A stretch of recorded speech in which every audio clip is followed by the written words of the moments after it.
নমস্কার, আমি কলকাতা থেকে রিনিস ডে আউটের রিনি বলছি। কেমন আছেন আপনারা সবাই? আশা করি আমার সকল দর্শক বন্ধুরা ভালো আছেন। এই যে সকালবেলায় মিস্টার সেন পুজো দিয়েছে আম, লিচু, কলা, লাড্ডু এই সমস্ত বাজার থেকে নিয়ে এসে সকালবেলায় পুজোটা দিয়ে দিয়েছে। আর আমি একদম সকালবেলায় ঘুম থেকে উঠেই রান্না শুরু করে দিয়েছি। আজ সকালবেলায় মিস্টার সেন বাজার থেকে নিয়ে এসছে পুঁই শাক। পুঁই শাকটা করবো কাতলা মাছের মাথা দিয়ে। কাতলা মাছের মাথাটা ফ্রিজেই ছিল, তো কাতলা মাছের মাথাটা আমি আগেই ভেজে রেখেছি। আর আজকে হবে পটল চিংড়ি। এই কাতলা মাছের মাথা দিয়ে পুঁই শাকের চচ্চড়ি আর পটল চিংড়িটা আজকে রান্না করব একেবারে অনুষ্ঠান বাড়ির স্টাইলে। আর সাথে করব মুসুরির ডাল একদম পাতলা করে, শুধুমাত্র জিরে ফোড়ন দিয়ে, আর কিছু না। আজকে এই 3টে পদই রান্না করব। পুঁই শাকের জন্য সবজি নিয়েছি কুমড়ো, ঝিঙে, আলু আর বেগুন। বেশি করে 5 ফোড়ন দিয়ে নিয়েছি ওই মাছ ভাজার তেলেই। এবার দিয়ে দিচ্ছি এর মধ্যে একটু রসুন। যেহেতু এটা মাছের মাথা দিয়ে হবে, তাই একটু রসুনটা বেশিই দিয়েছি। আর দিয়ে নিলাম একটু কুচনো পেঁয়াজ। এবার এইগুলো বেশ ভালো করে ভেজে নিতে হবে, বেশ লাল লাল করে। এবার এর মধ্যে দিয়ে দিচ্ছি ভেজে রাখা মাছের মাথাগুলো ভালো করে একটু নেড়ে চেড়ে তারপর একটু খুন্তি দিয়ে ভেঙে নেব। এরপর এর মধ্যে দিয়ে দেব ঝালের জন্য একটু কাঁচা লঙ্কা আর 2টো মতো টমেটো। একটা দিলেও হয়, কোনো অসুবিধা নেই। তারপর এটাকে বেশ ভালো করে কষাতে দিতে হবে।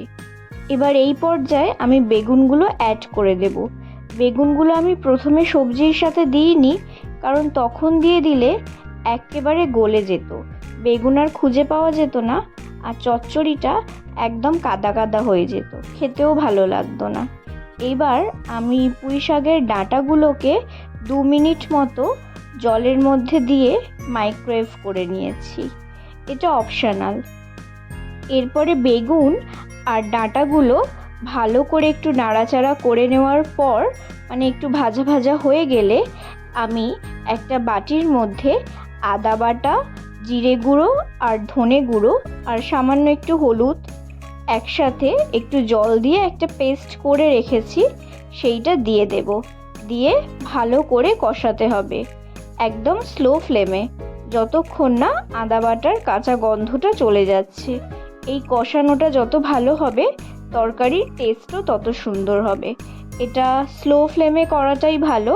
তারপরে আর কিছুই না, লিডটা দিয়ে দিতে হবে আর গ্যাসের আঁচটাও একদম কমিয়ে দিতে হবে। তারপর ঝিঙে, সবজি সমস্ত কিছু থেকেই জল বেরোবে, সেই জলেই চচ্চড়িটা কুক হবে। এই পুঁই শাকের চচ্চড়ির মধ্যে আমি কখনোই জল ব্যবহার করি না। এবার আমি এই পর্যায়ে পাতাগুলোকে দিয়ে দিলাম।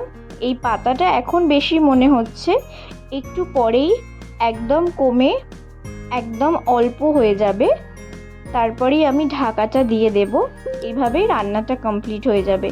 এটা খেতে ভীষণ সুন্দর হয়, একদম অনুষ্ঠান বাড়ির মতো।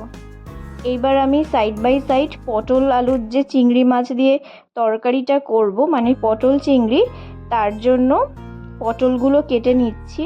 আমি একটা পটলকে 2 টুকরো করছি, বেশি ছোট করব না, কারণ এটাকে আমি যখন পুরো ভাজবো তখন এটা এমনিই ছোট হয়ে যাবে।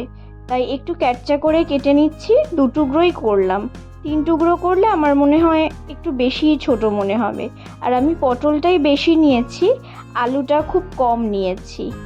মিল প্ল্যান যারা করে রাখে পরের দিন কি রান্না হবে, সেই অনুযায়ী যদি আগের দিন সব কিছু রেডি করে রাখে, সেই ক্ষেত্রে আমি দেখেছি রান্নার অনেক সুবিধা হয়, রান্না অনেক তাড়াতাড়ি হয়েও যায়। আর যাদের এই রকম হয় যে পরের দিন সকালবেলায় রান্নার সমস্ত কিছু বাজার থেকে আসবে, মাছ সবজি, তারপর সেগুলো কাটা ধোয়া হয়ে রেডি হয়ে রান্না হবে, সেই ক্ষেত্রে না রান্না হতে অনেকটা দেরিও যায়। আজকেও আমার সেরকমই হয়েছিল।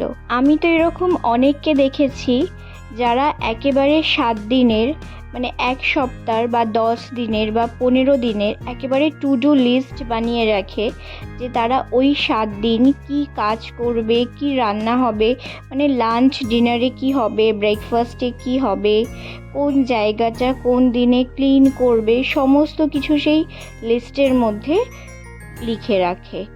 এগুলো কিন্তু খুব এফেক্টিভ, মানে টাইম ম্যানেজমেন্টে এই টু ডু লিস্ট অনেকটাই হেল্প করে। তো যাই হোক, আপনাদের সাথে কথা বলতে বলতে আমার পুঁই শাকের এই তরকারিটা একদমই রেডি হয়ে গেছে। এতে আমি সামান্য একটু মিষ্টিও অ্যাড করে দিয়েছি।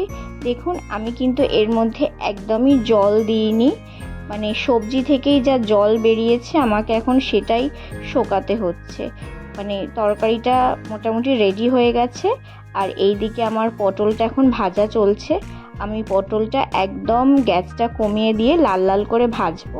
এই যে পটলটাও আমার লাল করে ভাজা হয়ে গেছে। এবার পটলটা তুলে নেব। এবার এর মধ্যে আলুটা দিয়ে নেব। আলুটা ভালো করে ভাজার পরে তারপরে আমি চিংড়ি মাছটা ভাজবো। প্রথমেই যদি চিংড়ি মাছটা ভেজে নিই তাহলে একটু সমস্যা হতো, বলছি। আর এই যে এইদিকে আমি এই তড়কা প্যানটায় একটু সামান্য সর্ষের তেল দিয়ে তার মধ্যে 2টো শুকনো লঙ্কা আর একটুখানি গোটা জিরে ফোড়নে দিয়ে নিচ্ছি।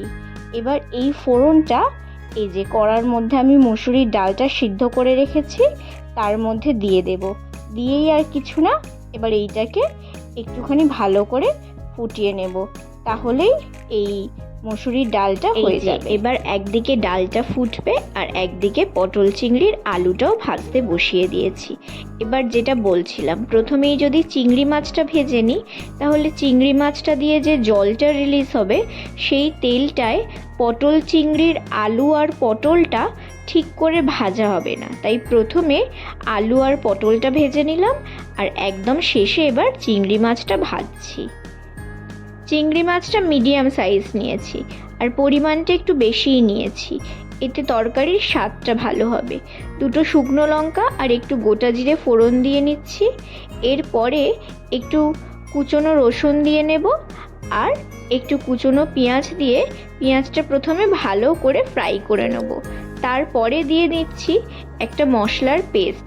এতে রয়েছে আদা বাটা আর টমেটোর পেস্ট আর কাঁচা লঙ্কার পেস্ট।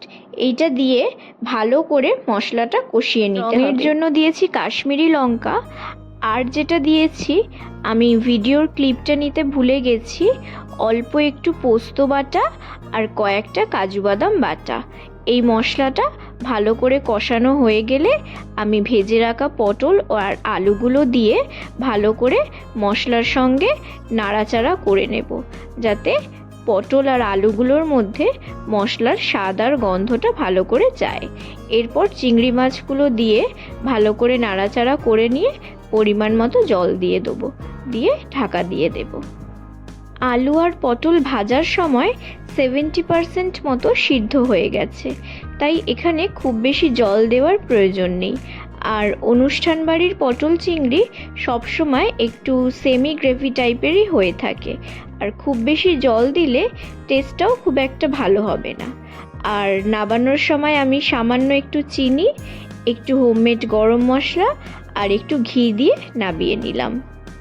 আজকের মতো রান্না একদম শেষ। আর বিকেলবেলা একটু বেরিয়েছিলাম গড়িয়াহাটে, ফেরার পথে একটু কস্তুরি থেকে হয়ে ফিরলাম আর একটুখানি সন্ধেবেলায় ইভিনিং স্ন্যাক্স খেয়ে নিলাম।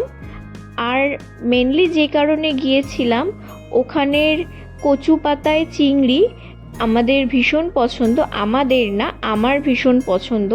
মিস্টার সেন একদমই খায় না, তো ওটা আমি পার্সেল করে নিয়ে এসেছিলাম, 3টে নিয়ে এসেছিলাম।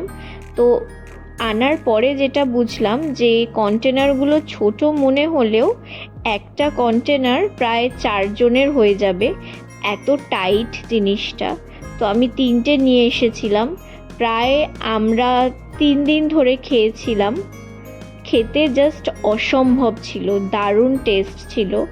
এর আগে আমরা অন্য একটা কস্তুরি থেকে খেয়েছিলাম, সেখানে যেটা ছিল কচু শাকের পরিমাণটা বেশি ছিল, আর এটা আমরা একটা অন্য ব্রাঞ্চ থেকে এনেছিলাম। এখানে যেটা ছিল, কচু শাকের পরিমাণটা কম ছিল, নারকোল আর পোস্তর পরিমাণটা বেশি ছিল, কিন্তু দুটোই ভালো ছিল। তো যাই হোক, আমি সন্ধেবেলায় ফ্রেশন আপ হয়ে পুজোটা দিয়ে নিলাম, মানে সন্ধেবেলা ঠাকুরের ভোগটা দিয়ে নিলাম। সন্ধেবেলায় আমি আজকে দিয়েছিলাম শুধু বিস্কিট। আর এই যে এই ঠাকুরকে আমি ঠাকুরের জন্য যা কিছু কিনি, কেনার আগে আমি সবসময় এই ভেজ ট্যাগটা দেখে নিই, মানে এটা গ্রিন থাকলে আমি তবেই কিনি, রেডটা আমি কখনোই কিনি না। তো পুজোটা দিয়ে নিলাম। আমার গপু এবার কেক আর বিস্কিট খেতে থাক আস্তে আস্তে। আর আমি দুপুরবেলায় যে প্রসাদগুলো দিয়েছিলাম সেইগুলো এবার কন্টেনারে তুলে নেব।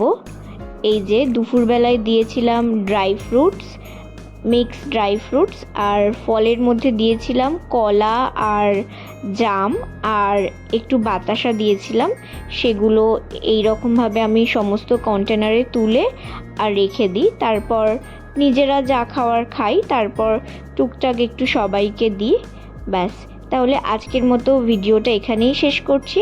যদি আমার এই ছোট্ট ব্লগটা আপনাদের ভালো লেগে থাকে তাহলে অবশ্যই একটা লাইক করে দেবেন আর আমার চ্যানেলটা সাবস্ক্রাইব করে দেবেন। আর যারা আমার প্রোফাইল থেকে আমার ভিডিওটা দেখছেন তারা ফলো দিয়ে রাখবেন আমার প্রত্যেকটা ভিডিওর নোটিফিকেশন পাওয়ার জন্য। নমস্কার, ভালো থাকবেন সকলে।